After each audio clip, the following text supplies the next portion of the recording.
सवात के मुख्तलिफ इलाकों में सैलाब और बारिशों से 22 अफराद जाँ बहक हुए। PDMA के मुताबिक 2 मकानात मुकम्मल तबाह जबकि 49 मकानात को जुज़वी नुकसान पहुँचा।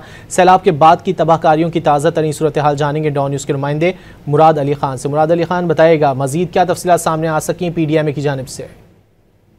स्वात में भी सैलाब ने तबाही मचा दी है और स्वात में टोटल 22 अफराद जो है वो जाँ बहक हुए हैं और जो 50 से ज़ायद जो मकानात थे वो भी सैलाबी रेले में बह गए हैं।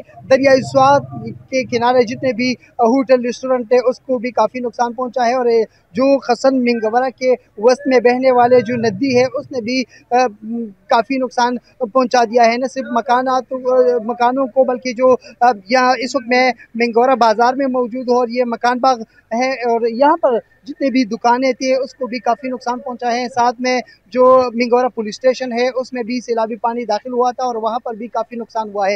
इस वक्त जो है रेस्क्यू ऑपरेशन स्वात में जारी है और स्वात के मुख्तलिफ तहसीलों में मुख्तलिफ इलाकों में रेस्क्यू ऑपरेशन जारी है और रेस्क्यू ऑपरेशन में WSSC रेस्क्यू 1112 और ज़िली इंतजामिया जितने भी इदारे हैं वो मुतहर्रिक है और वो इस ऑपरेशन में हिस्सा ले रहे हैं और इसके साथ साथ जो मकामी लोग हैं वो भी अपने मददाब के तहत जो है अपने घरों अपने दुकानों और जो दिगर अमलाक है उससे इस वक्त जो है पानी और जो मलबा है जो कीचड़ है उसको निकाला जा रहा है।